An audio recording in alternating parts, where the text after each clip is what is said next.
I'm not afraid to admit when I'm wrong. In fact, I'd rather know the truth, even if it means that I'm wrong. And so with that, I'll say I was completely wrong about Trump. The media played me. They played me really good. See, I was a Bernie Sanders fan. I had the t-shirts and everything because I saw that he actually cared about the people, a real politician who actually cared. And I was going to vote for him until something weird happened. They just kept bulldozing him. And then when March 2020 happened, I thought they were trying to bulldoze him again. And I had no idea why Trump wanted to be president in the first place. But I watched a lot of TV at the time, and the news said he played too much golf, he was a racist, and I watched a lot of SNL, and they made fun of him and his sons. So I just thought he was not fit for the job. And I hate to admit, the more that I watched the TV, the more angrier I got at Trump, and without any really good reason. But I had turned off the TV around 2019. And when March 2020 happened, I needed answers because something was off. I needed to know who was on our side and who wasn't. So I was searching all over online for answers as to what was going on and who was the good guys. So I watched Trump live on the White House news briefings on my laptop since I didn't have TV. Every Monday he went live, and I was carefully observing him. He was straightforward, like a businessman, staying hopeful and optimistic and working with what we had at the time. And I saw the other side completely spin everything into fear and chaos and projections months out into the future. I knew that he wasn't trying to push fear, and I could see clearly that he definitely wasn't a bad person. He was a leader. He was positive. He was forward-moving. He was problem-solving. While the other side was focused on the problem and how to suppress me as a citizen, stifle my life. It felt like they were taking away my freedom. Then I watched the news completely spin what he said into something he totally didn't even say. That was a wake-up call. But around March 2020, I talked to a friend, and he said that Trump was in there for a reason. And he started to let me know what was really going on, and suddenly everything started to make sense. And I realized why Trump was president in the first place.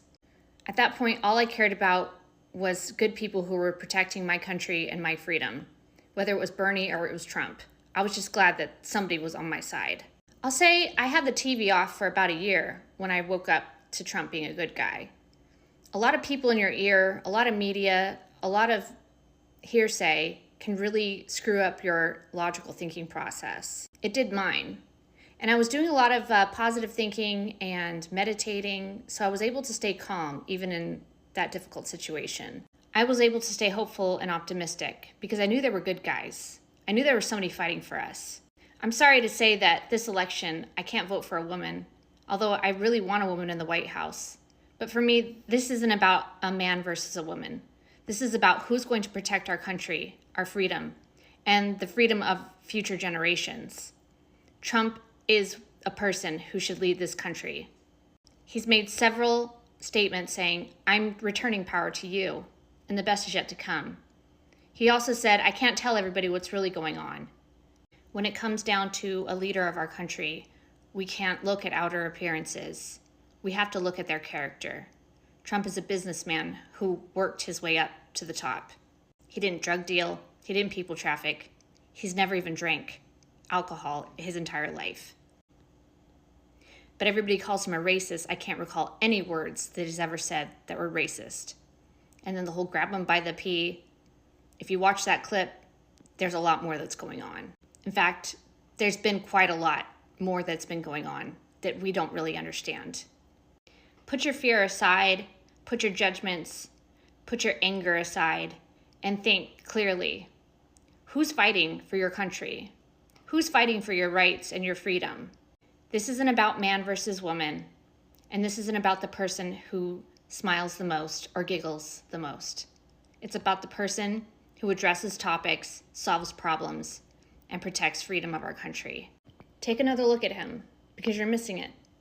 You're missing being alive during the greatest president in world history. During one of the greatest events in world history, there's some new technology coming that's going to change everything, and Trump's going to help make sure that we get to the other side, that we get to a world where we can build and collaborate with less corruption, with less lies and manipulation, with more logic and clear understanding of what's really happening in our world. Finally, the shadows, the lies, the deceit, those days are coming to an end. Please think clearly about who's the deceitful one and who's the one who's on your side. I used to get triggered too. It's okay to say you're wrong. It doesn't matter. What matters is that we pivot when we have new data and a new understanding, that we put away fear and anger and we think logically and critically about our future and who we want leading it. For me, there's only one clear choice, and that's Trump.